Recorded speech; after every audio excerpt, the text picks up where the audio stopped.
I'm Matthew Kurbis, the subscription attorney, and this is Law Subscribed, your dedicated source for all things subscriptions and the law. Thank you to my sponsors. See links to them in the show notes. Everything discussed is only for educational and entertainment purposes. Enjoy the show. I'm thrilled to have with me today, and I know I say that at the start of every episode, but I'm extra thrilled today to have Jordan Furlong. Welcome to Law Subscribed. Thank you very much, Matthew. It's terrific to be here today. So I would not be surprised if the majority of my listeners are not already subscribed to your Substack at jordanfurlong.substack.com, link in the show notes. But just in case, Jordan, they haven't read anything that you've published yet or come across your thought leadership on social media, what do you write about? Who are you? What do you do? Give us a taste of who you are.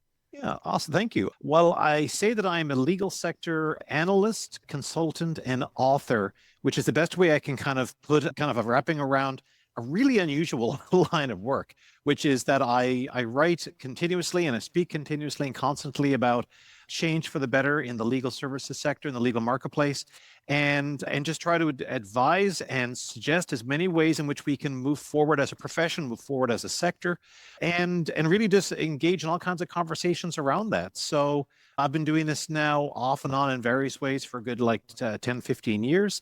If you count my brief time going back as far as briefly being a lawyer, probably close to 20. So yeah, I keep at it, and people haven't told me to stop yet. So I'll stick with it until then.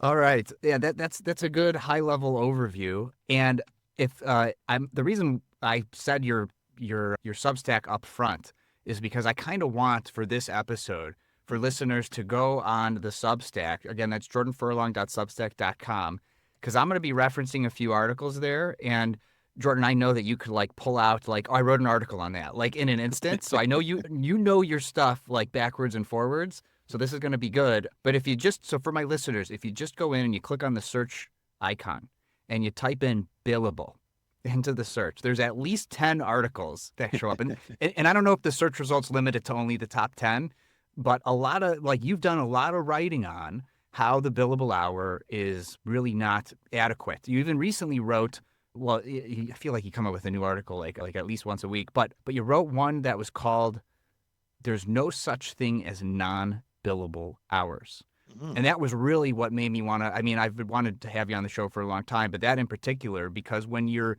not billing your time already, like most of my listeners are, we talk about moving from billable to subscription and or flat fee. Yeah. You're already thinking this way. You're in this mindset because anything that's good for the business is good for the business and can keep subscribers, your clients subscribed, right? So you're thinking about things holistically. But what you seem to be trying to do, and correct me if I'm wrong, is just to sort of show the rest of the profession, if you will, and the users of the profession that it's time to start thinking about things in a different way. So tell us about the why you're doing this, in addition to some of the meat of the actual why law firms should be listening.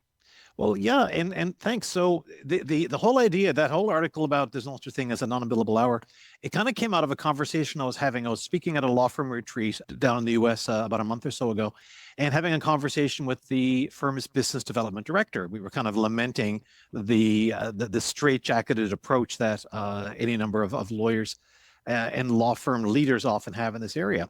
And he was saying, yeah, you know what, there's a real interest in, yes, but if all this time I spend on this for marketing and this, it's non-billable. And I kind of said, yeah, but look, there's no such thing as a non-billable hour, right? Because look, okay, you're spending time marketing, you're spending time building up relationships with clients or potential clients and so forth. Maybe that's not billable today, but it's billable down the road. It's billable in a few months or a few years. And even if it doesn't turn into an actual engagement, it is still valuable because you are honing your skills and you are developing your abilities to build out in this area. And what I wanted to kind of break for law firms was a couple of myths of the many, many myths we have in this profession. But one of them was this idea that the only things that are valuable are things that are directly billable to the client. And it's no, that's not the case. And you see this problem in law firms all the time, right? Where the compensation and promotion decisions and in a lot of law firms are very heavily based around how many hours did you bill? Did you hit your quota? You can qualify for your bonus if you have some massive number above your expected quota.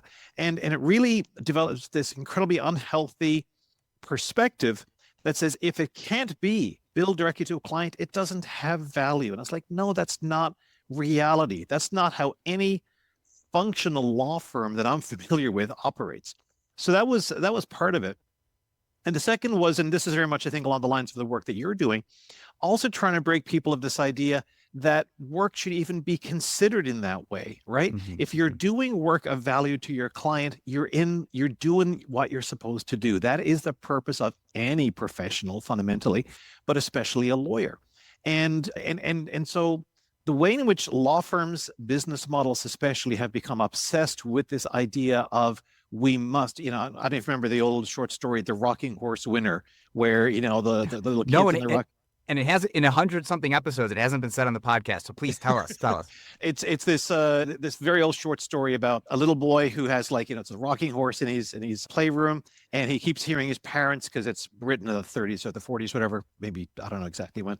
They're very concerned about the cash. They said there must be more money. There must be more money. They say to themselves, and he's got this rocking horse is in some way magical. So he just gets on every night. There must be more money. There must be more money, back and forth, so that he can generate this money. And it's like, man, how did this develop? How did we get to this point where everybody is deeply invested in supporting a system that doesn't make anybody happy, even the ones who are profiting the most from it? So that's right. That was kind of what I was hoping to get across, is just to get lawyers to think differently about this stuff, because most of us have never had the opportunity to look at it in a different way. Yeah. Yeah. That reminds me of what you just said, of how there are these trend reports out there, and we won't name names here. Well, I won't. You can if you want, Jordan. But there are trend reports on law firms and how many hours they're actually collecting, right? Yeah. And it's only like 2 hours or something, right? And it's gone up. It used to be less, and it's gone up. And the industry looks at that and they're like, oh, let's help these lawyers bill more hours or collect more hours, when what they're not seeing in that data is lawyers don't like to bill hours. They don't like it. Nobody likes it. No, absolutely right. And there's an interesting conversation to be had, and possibly a sociological treatise of some sort, into the ickiness that lawyers feel when it comes to money and charging and billing and so forth. Because although they really enjoy the money, and who doesn't, there's always this, and I'd love to know where it comes from, because it's pretty clearly bred in the bone early on professionally, this reluctance to engage with, well, I don't want to raise it with the client, I want to talk about this and so forth, which is, again, the sign of it's not a healthy relationship to it. But again, this is where we get this idea of, we're almost playing games with the client. We're sort of pretending that everything we're doing for them is, oh, it's okay, I'm just doing this and this and this, and it's all to your benefit. But we're also busily scribbling down our notes and our numbers and sending it out and so forth. And it's like, I have a radical idea. Let's be honest with our clients. Let's treat them like grown-ups, which we have a really hard time doing as lawyers. Let's give them enough respect to say, hi, I'm running a business, and this is the way in which I make money in my business. And I would love to take you on as a client, and I would love you to work with me in this respect. Can we work together on this basis, right? And clients like being spoken to as equals, because that's what they consider themselves as. So the more conversations, it's one of the points I always hammer home with lawyers is, please speak with your clients. And when you're finished speaking, listen for longer than you've been speaking, because A, it's what they care about, and B, it's really the point. The point of this entire silly profession of ours is that we are building relationships of value and meaning with our clients. So, yeah. Right. A word you said a lot there was relationships, right? And so to cite another article of yours, The Legal World in 10 Years If We're Lucky. This is from November of last year. And I think this might have actually been when I started subscribing to the newsletter. And if you search for subscription outright, you're not talking about subscription pricing outright in your articles, but this relationship pricing that you talk about, when it's about the relationship, that seems to align with what we talk about a lot on the Law Subscribe podcast, because what you're doing is you're building these ongoing relationships. And there's value to just knowing that I could contact my lawyer and it's not going to cost me anything more. Absolutely. That's a huge aspect that I don't think a lot of lawyers who do charge by the hour or by the whatever don't appreciate at all. It's again from the client's point of view. The client is sitting at home or at the office, and something comes up there. Oh, geez, I don't know about this. I'm a little worried, and so forth. And maybe they kind of reach for the phone or they reach for the keyboard and say, "Wait a minute. As soon as the lawyer picks up the phone, as soon as they open the email, they're on the clock, right? And the meter's running. And in the time it takes them to look at this and think about it and get an answer to me, and I've just, I've spent $80 or $150 or $600 or whatever, depending on who you're hiring and what you're talking about. So it's a disincentive. They say, I don't want to talk to my lawyer. And if you are creating a disincentive for your client to speak with you, you're doing it wrong.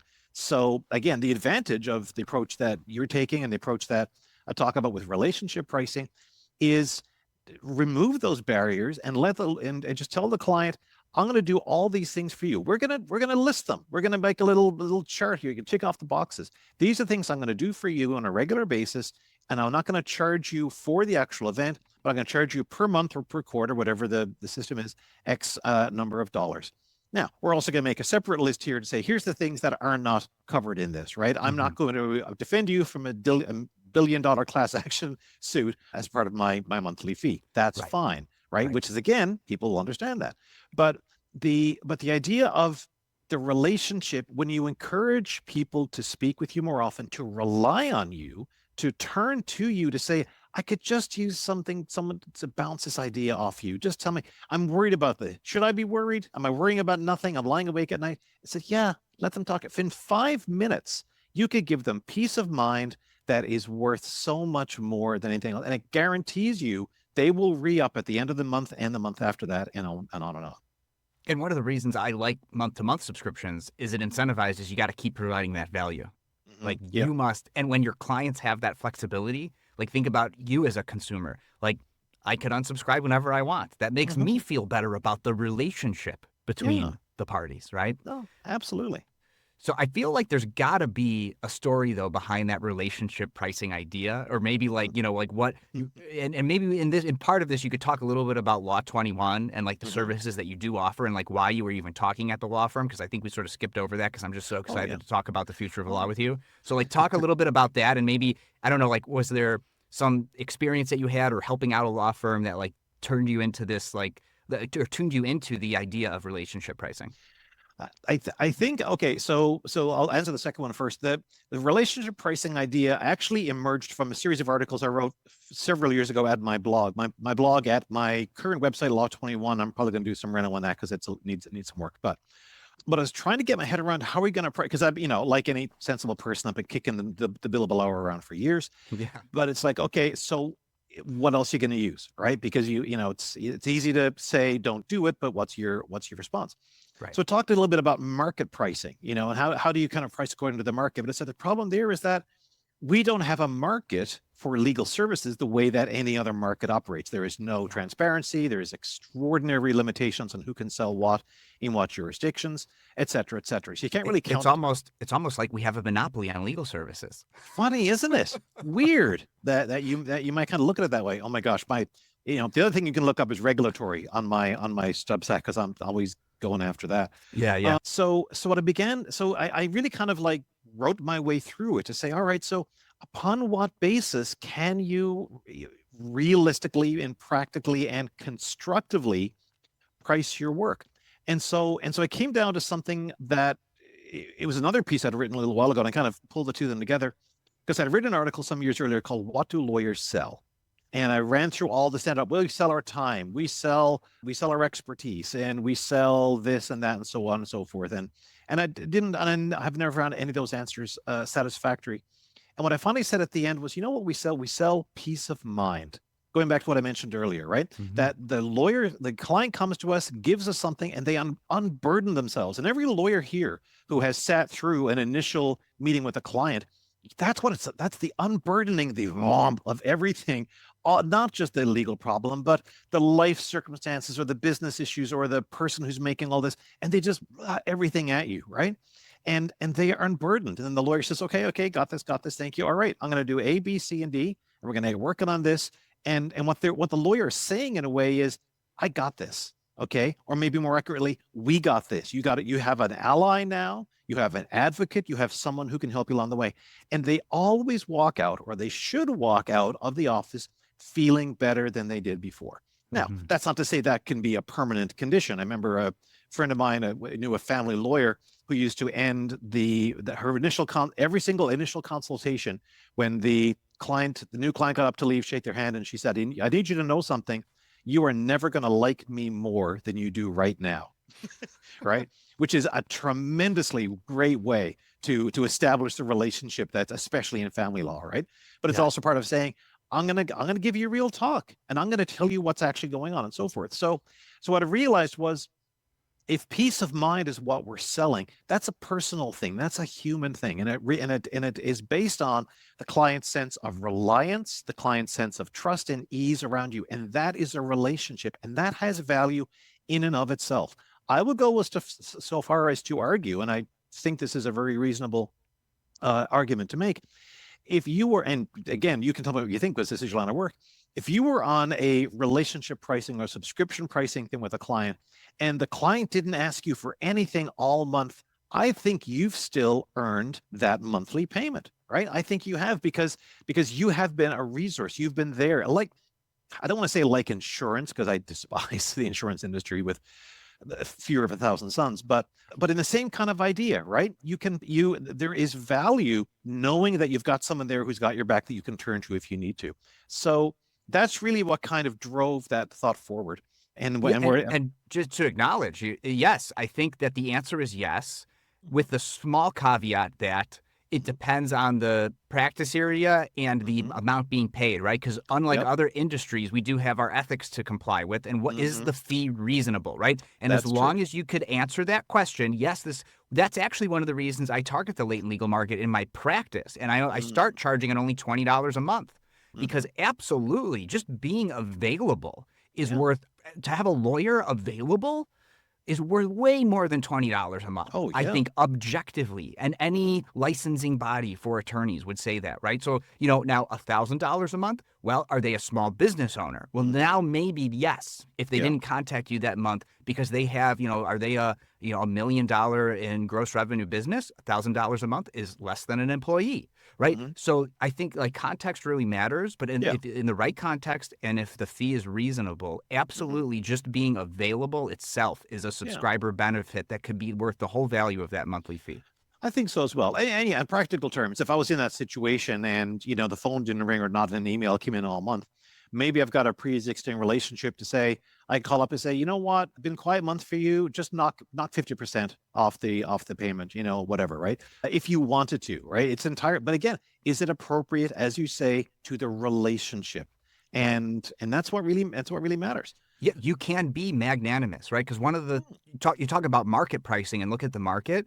So one of my promises is my subscriber benefit is even at that $20 a month, you will get below market flat fee rates. So like in Mm, Illinois, attorneys will charge, at least in Lake Cook County, 650 to 850 flat fee for a closing. Well, I charge 450, right? Because I know the market. I want my mhm, clients to stay subscribed and I want them to use me for other legal services. So I'm willing mhm. to charge less, a below market flat fee rate. But Yeah. what about a random contract? I don't Mhm. know. So I Yeah. charge $50 a page. That's Mhm. the way I make up that difference for a lack of there being a market.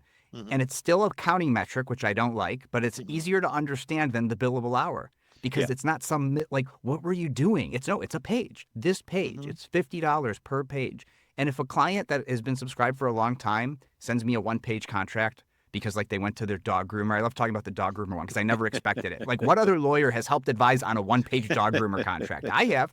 So so like if they text me that page, I could be magnanimous and say I'm waiving the $50 fee for that page because you've been a Yeah. good client. There's been Yeah. even maybe there were a few months that you didn't call me. I wanted you to. I'm always reaching out because I want you to stay subscribed. Mhm. But I could waive like a $50 fee, and it's not Yeah. a big deal for me because it's also not going to break the bank for my business. Mhm. So Yeah. that's okay. I could do that. Yeah. No, makes sense. And again, this is what I keep. I mean, and it's not even on the client side. When I'm talking to, I'm the next engagement I have with a law firm is going to be talking about generational gaps Mm. within the firm. And every firm that's come to me recently for anything, at least one of the issues they're dealing with is we've got all these tensions between and among the generations, especially the younger and the older ones, and how do we manage that and so forth. And one of the things, and I tell them two things. I said, number one, this is entirely natural, normal, and inevitable, and there's not a damn thing you can do about it. So stop thinking that this is a problem to be solved, right? This is a problem to be solved in the way that, like, a rain coming in, a rainstorm coming in is a problem. It's just the way it is. Yeah. But the second thing I sort of say is you work your way through this by talking to each other, right? I said the problem is that in a lot of firms, what a partner, normally it's a senior partner, right? An older person will say to me, occasionally this comes from a younger one too, but they'll say, I don't get them. I don't understand how those people are like, and their values are screwy, and they're this, and they don't want to do this, and don't want to do that. And I say in the bad firms, what happens is that's the end of it, right? You sit there and you stew and you're annoyed and irritated. Whereas at the good firms, what happens is you say that, and then that's the start of a conversation. Then you go on to say, so help me understand, if you would, because I don't get your millennial or I don't get your boomer point of view. I may not agree with it. I'll probably still find it stupid, but I would at least like to know what it is, and just have the conversation, right? This is something we don't talk to each other enough as lawyers, and we don't talk to our clients enough. Oh my gosh, it's like that's becoming a bit of a crusade. It's hard when your time is so valuable to want to just get to know people and build those relationships even inside the firm, like you said. Yeah, I remember one of the reasons I stopped billing I left to start my own practice and stopped billing my time is I got off the phone with my father, and I was like, that was a really expensive conversation. and since then, and I was like, what am I doing? This doesn't make sense. But since then, I've come to realize that one of the ways that I try to convince lawyers to stop billing their time is also say those family conversations, they're not just worth whatever your billable hour rate is to your client. It's worth $1 million an hour. Oh, yeah. It is so much more valuable to spend time with your family or to get to know somebody and build a relationship with them. It is, you should 1,000x your rate, 10,000x your rate. That's the value if you really are assigning time value, to money. So that's, that's where I've come along. So I'm amazed that we're almost 30 minutes into this conversation, Jordan, and we haven't mentioned AI. Even all the way back in August 23rd, you said, this is how the billable hour dies. That's one of these articles here, right? And so we're back then, and even before then, it's, you kind of saw the writing on the wall with Gen AI, not just reducing non-billable time. You've already talked about that, right? But also reducing very clearly billable time. So, let's get your perspective, your journey on when you made this realization, how you see Gen AI, playing a role in the future of the way law is practiced.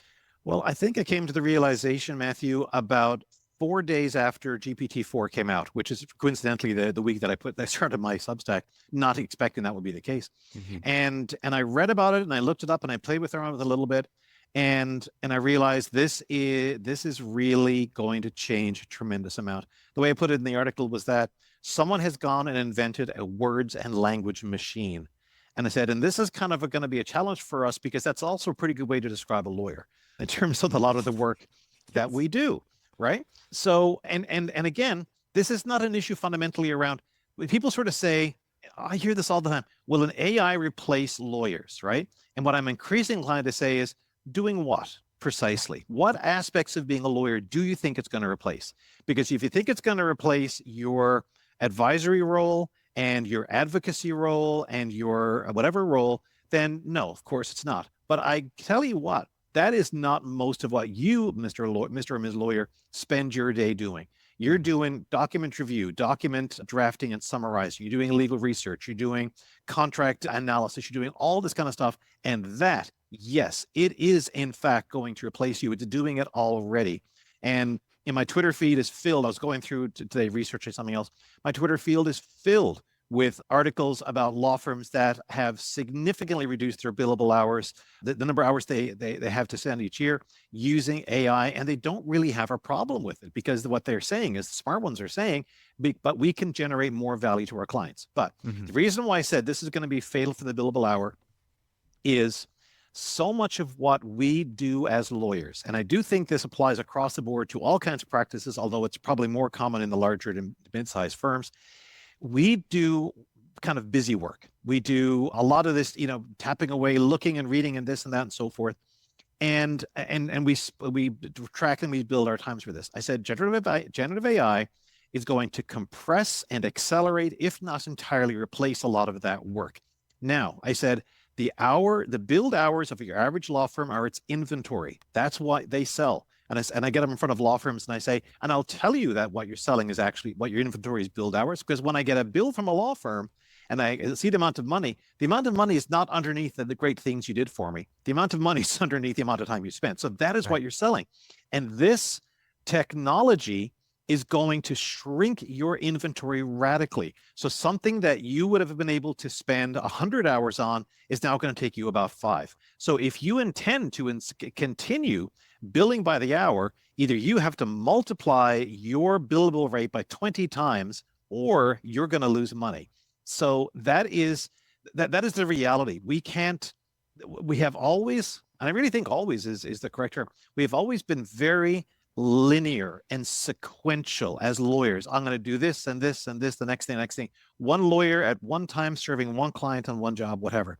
And we track the time that we spend to do that because we don't have any other idea historically of how to actually measure the value we provide, and we send it out.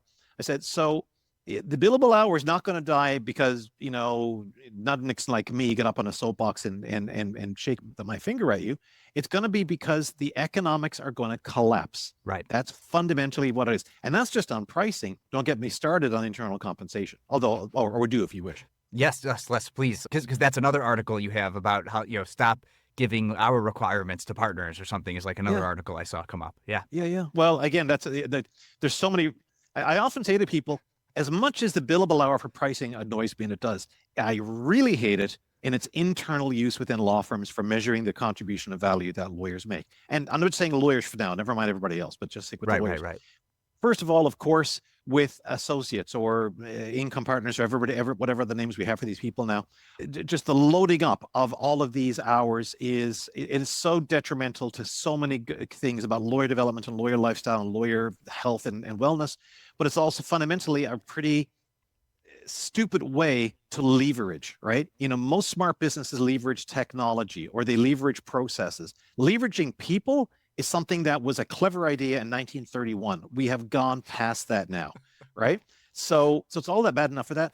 But I said for partners especially, and again, this came up at another law firm thing I did several months back, where they were talking about, we want to get our partners to do more mentoring and more business development and more this and more that. But they say, we're having trouble meeting our billable hour requirements. And I said, so get rid of them. Right. Because as I said in my article, billing hours is one of the least valuable things a partner can do. Anybody can bill an hour in a law firm. And I'll say this because I billed an hour in a law firm. I didn't know what I was doing, right? But your partners are supposed to be your most valuable assets, and they can do 100 things of tremendous value to the client, to the firm, to the community, to everybody else you want.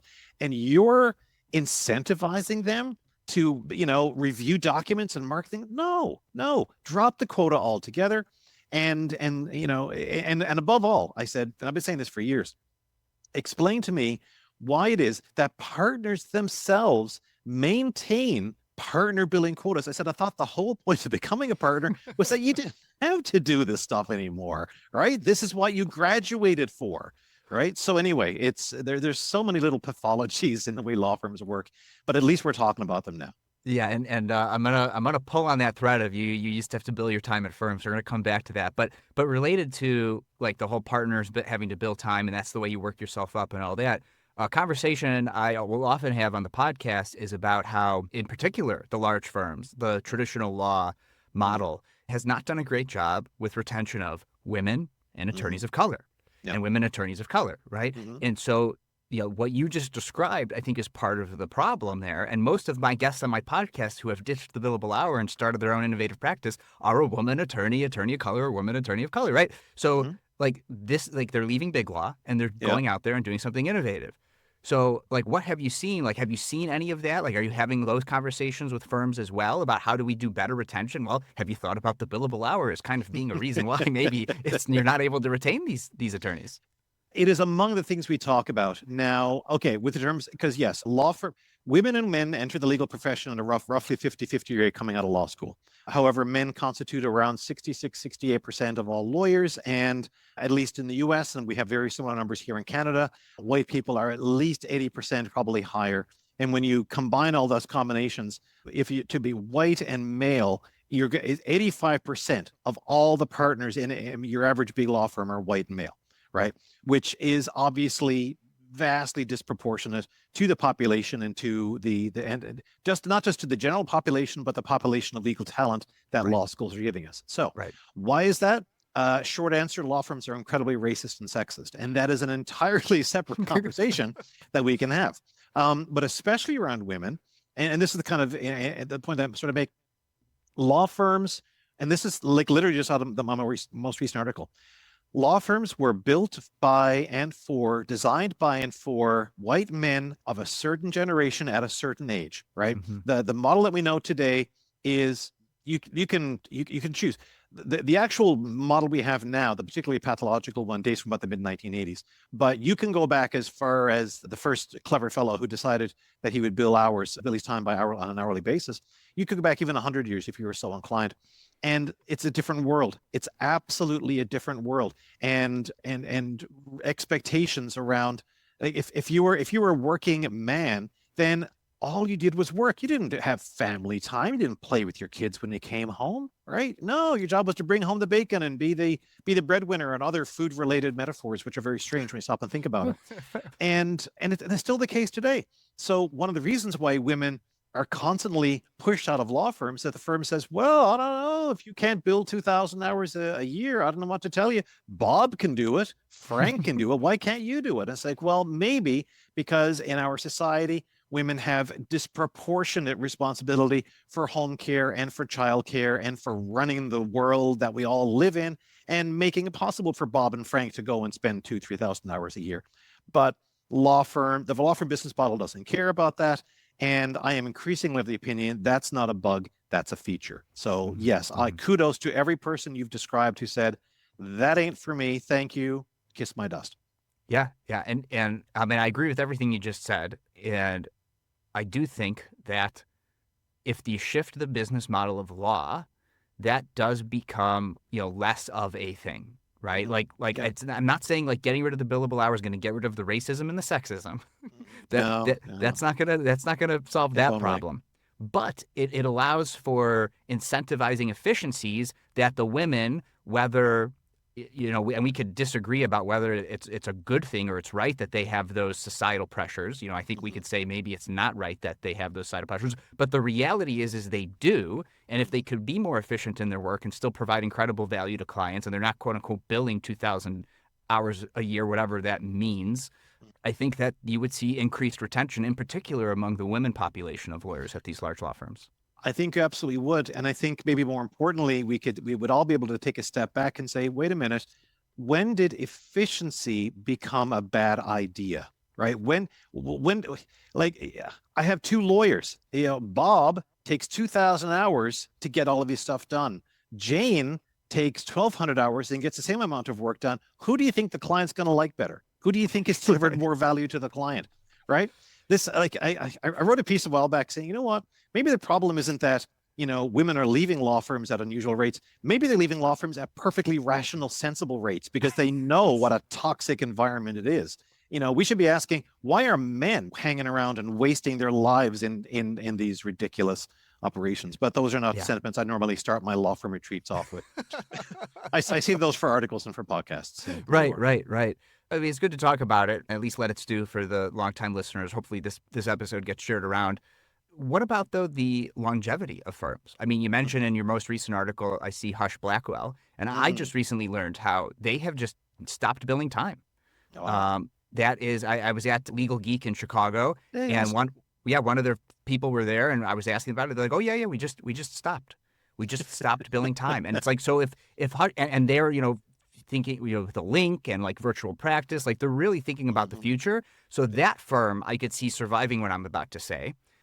But in this non-billable hour, Gen AI powered legal practice world, with attrition rates being what they are and the lack of pipeline, Who wants to go build 2,000 hours? Not just work, build 2,000 hours when you could have a 3 to 4 day work week in another industry, right?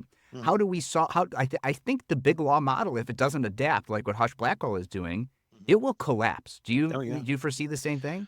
Yeah, I wouldn't even restrict it to big law, to be honest with you, because again, big law has its own pros and cons. It has its own pathologies unique to that kind of size, but it's also got a lot of the advantages that you can get from just massive human scale, Mm-hmm. including a great deal of redundancy around quality control. Right.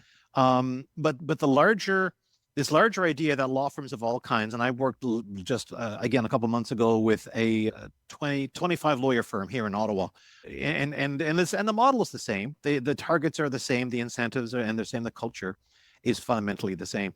So and yeah, if the fundamental threat I think that faces the model is twofold. One is that because it is so geared around the idea that the way in which we measure the value that we provide, both externally to the client and internally to the firm, is based the amount of time and effort that is taken.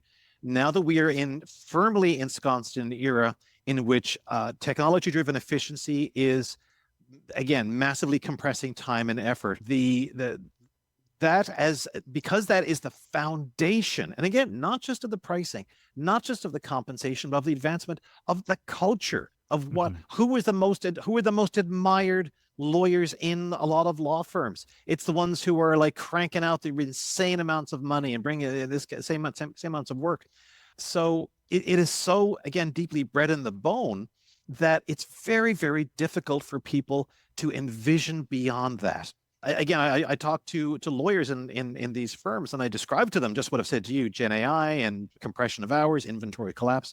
And they're like, but how else can I value my work? And they truly don't know, right? They don't have an answer to that. And that's really sad to me, fundamentally, is that nobody's ever introduced them for the tools that they can do this by. So that's the first piece of it.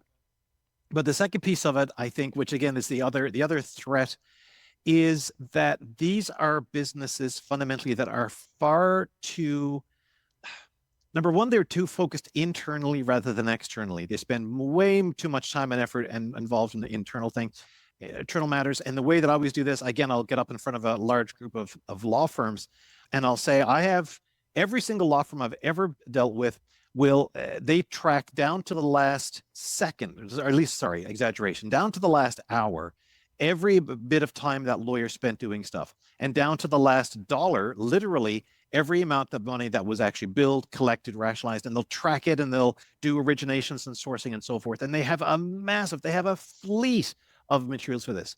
I said, I have yet to come across a law firm anywhere that has so much as a spreadsheet with 3 columns. A, what did the client ask us to do? B, what did we end up doing? And C, what did the client think about that? Right? Like we don't care. We as a profession, as law firms, we don't care whether the client is happy with what we did for them or not. And the reason we know that we don't care is that we don't track it. So, right, you measure what matters. So when you have businesses that are fundamentally about themselves, that are focused on my time, my effort, my brilliance, my blah blah blah, everything else, that's not sustainable. And I know I've been saying not sustainable about law firms for a number of years, and perhaps I'll be saying it when I'm 95 years old and the rest of them, oh, one of these days the law firm will go down. I don't know, but I sort of really feel like with the advance of not just of Gen AI, but there's other technologies, we sometimes get taken off track, right? We sort of think, oh, it's all AI. I said, no, look, document automation, contract analysis software, document, all this stuff. This is the vanguard of the compression, the technology-driven compression of time. It is inevitable. This is the way things are going to be done now. And in fact, if we were starting from scratch tomorrow, if there had never been a law firm before and lawyers suddenly were foofed into existence and say, here, you're a lawyer, go make a business. No one's going to say, oh, you know what I think I should do? I should spend a lot of time on this and help people for my time. That's not how we do things in this era. And that, I think, is the inability. Isn't a failure. It's not a failure. I really don't think it's a failure of will. I've been in a lot of law firms, smart people, well-meaning people. They pulled me in, and not just me. I'm hardly the only person talking about this. Anybody who's doing consulting for 20, 30, 40 years will tell you this, that you'll go in and you'll be responsive to say, yes, I understand what you're trying to do. Here's A, B, C, and D, and E, and these are the steps you can take. And it's not that they don't want to, but they just can't. I go back to straitjacket. I go back to, just it is bread in the bone, and it's so hard to do that. But if you are a lawyer, or if you're a law firm that can break that straitjacket, then the world's your oyster. And if you're a lawyer who feels that straitjacket inside you saying there's got to be a better way, as you, again, can attest and your listeners can attest, there is a better way. And if I can't, and I know I can't, change the way law firms operate, they are what they are, fundamentally, I can at least go to lawyers and say, don't be afraid to try something different, to try something that's not been done before. I said in my last piece, there is nothing natural or normal about the law firm business model. It was not dropped from high, from Mount Sinai on stone tablets. It's an accident of history. You don't have to be a victim of the accident of history. Mm-hmm. So many things there. I've had mention you didn't actually say it, but I'm sure you're familiar with it. I've had mentioned twice, maybe 3 times, net promoter score from guests on the show. So I have it. There are at least 2 or 3 law firms out there, small, solo small firms that track net promoter score. So they're out there. Yeah. I mean, I don't, but so there you go. Like, I'm the subscription attorney. I don't even track net promoter score, right? But to those law firms that do the net promoter score, they do have that spreadsheet of like, what does the client think about the service that that we provided? But it's like, lawyers are scared to ask that question because they know what the client's going to say. They're not going to be happy. Right. I'll tell you, I'm working on a piece. I have a lot of pieces in my dark matter pieces, which is like, I may not actually publish this, but one of them really is around this idea because I'm always want to drill down. Okay, we don't ask. Why don't we ask? And I really think it's because we are deeply afraid of the answer. We're afraid the answer will come back, I didn't get value from you. I didn't like dealing with you. It was actually a negative experience. And because I personally have a belief, and the soapbox we have not talked about today, which is my largest, is the lawyer formation development process, which I think is utterly broken in this profession worldwide. We come into this profession absolutely unready. It's not imposter syndrome. We actually are imposters. Most of us have no freaking idea what we're doing. And the survivorship bias is huge because people say, oh, after about 5 or 10 years, I've got the hang of it. Yeah, you know what? A lot of lawyers didn't make it to 5 or 10 years. They left the profession. They went somewhere else, and that's not good enough. And it's so common. We have a term for it, recovering lawyer. Yes, exactly. Yeah, or lapsed lawyer, right? As I like to say, the Catholic in me likes to say lapsed. So that's and honestly, Matthew, if I do nothing else with the work that I'm doing, with the writing, everything else like that, it's if I can just get lawyers to look differently at this stuff, to look at it for the first time and say, hang on, why are we doing it? Why is this the standard? Why is this the default? Right? We don't know any better. People come into law firms without a clear sense of their professional purpose, without a clear sense of their professional values, and certainly in most cases, never having been in any kind of a workplace before, other than like Starbucks or Dunkin' Donuts, right? We come in and you don't know, you spent 3 years in law school, you've heard all this high-minded stuff, and you come in with his 6 months, you're a very clearly communicated you are a cog, and nothing matters more than the machine in which you are cogging at the moment, right? And they see the behavior and they see the way people are treated, but they don't know. They sort of say, I guess this is normal. I guess this is the way it is. Okay, well, this is the way it is. And it's not. It does not have to be that way. I would like to take the profession and shake it by the lapels and say it doesn't have to be this way. Yeah. I mean, we could spend another hour on legal education and training. I'll say that I should just comment on something that you just said, though, in the prior thing was, it's hard, if you're in the profession, if you're swimming in water. Didn't you also just quote David Foster Wallace? Yes, I did. Yeah, that's one of my favorite. It's one of my absolute favorite. I'd say it to my wife all the time, and sometimes things will happen, and she'll say it back to me. Like, we know that one so well. Yeah. And it's really hard. Like, you got the functional fixedness, like you're in it, you don't even know you're in it, right? Yeah. And when I do a lot of CLEs, and sometimes I get the question, well, we're at such and such size firm. How do we do it? How do we shift? You've convinced me we should stop billing time, but how do we do it? And you know what? Sometimes it's just easier to start again from scratch. Yeah. Like, it's just easy. Like, it's hard to pivot.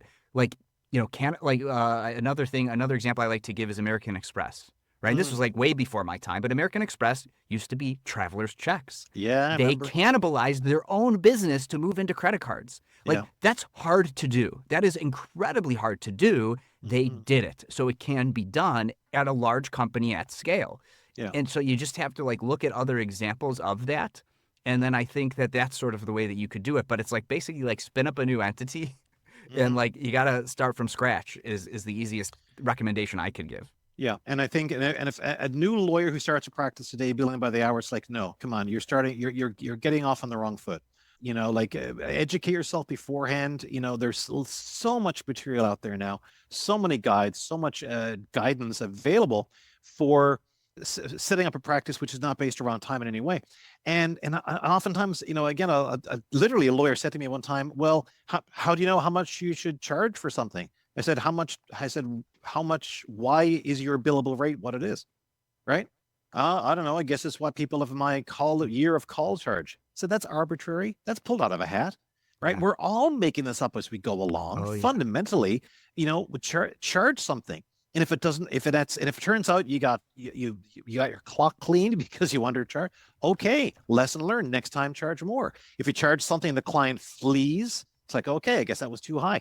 Honestly, like you asked earlier about what I do. I do a lot of work for law firms and, strategic consulting, advising to managing partners and leaders, some speaking at events and things like this. And it's all, I don't charge anything by the hour, and it's not because I'm particularly high-minded. It's that what I do isn't best measured by hourly tracking. And on those rare occasions when someone says, no, I want to pay by the hour, I said, what's your hourly rate? And they tell me, I said, okay, that. Right. Because right. That's good. No, yeah, especially because you're talking to lawyers, so you know it's gonna be high, it's gonna be up there, so you'll be satisfied, right? well, Uh, exactly. Yeah, yeah. No, right. it's never a problem. I had a friend of mine who he does a little bit differently. He says, what's your most junior partner's billable rate? I'll go with that because I don't want to suggest that I'm even as valuable as your most junior partner. But it's like, no, I'm gonna charge you what you're worth. Yeah, yeah. I'm so glad to hear you say that because that was going to be my next question, Jordan. But also Hmm. like in that context, so glad to hear Hmm. you're not billing your time. You did have to bill your time. So what was that like? And Hmm. why are you not doing that anymore? Oh, well, I mean, to the extent I ever billed my time, it was, like we all did very briefly in law firms. And like most of us, I don't like tracking my time. I don't like tracking what I do. I think if you're a knowledge worker, which fundamentally we are, even if you're doing the kind of stuff we're doing, it's not the kind of thing that lends itself to that, right? It's not the, the clock isn't a good measure of a whole lot of jobs. I mean, I suppose if you're, now I'm dating myself again, the old Looney Tunes cartoons with Sam and Ralph, the coyote and the sheepdog, checking in, morning Sam, morning Ralph, and they go down and and they start their daily fight over the sheep. I guess maybe it works there, but for most of us, it doesn't go that way.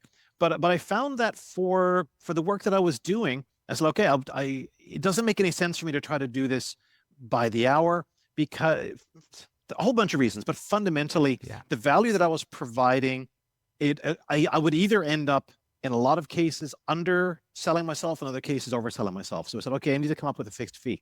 And I remember very clearly, very early on in the process, I was starting this out. And very AmLaw 100 law firm calls me up and says, hey, we're having a retreat at some insanely expensive resort in Florida. And will you come and speak to us? I said, sure, that'd be great. And how much? And I named a price that I'm embarrassed to tell you the price.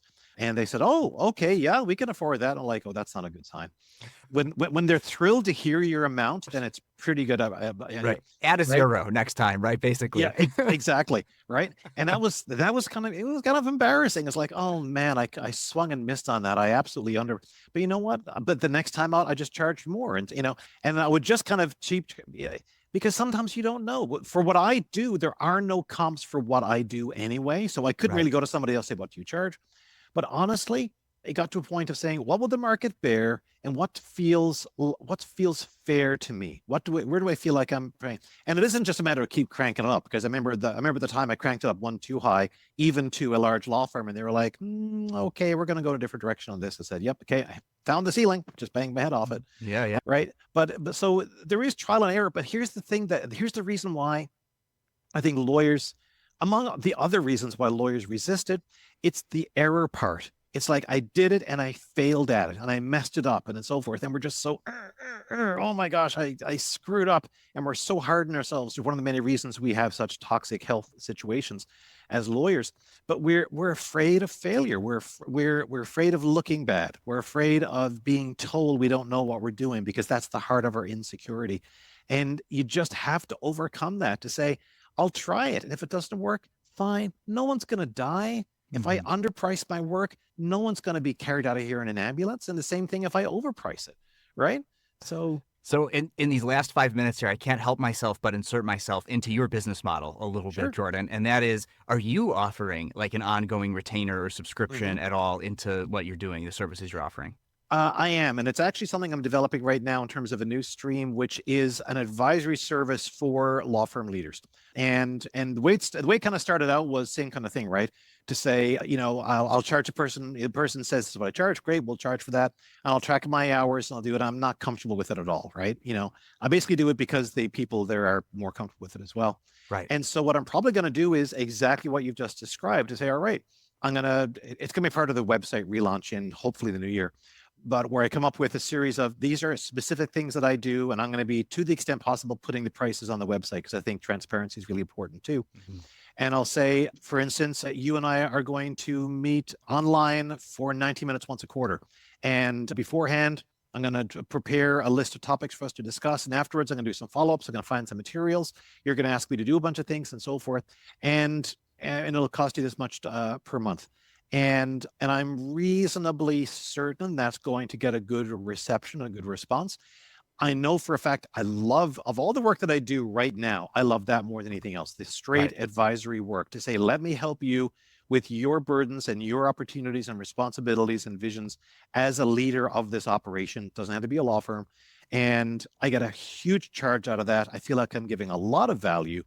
And it's me at my best self, right? Much more so than just getting up and saying, "Hi, good morning, and welcome to the show, and here's a presentation for you."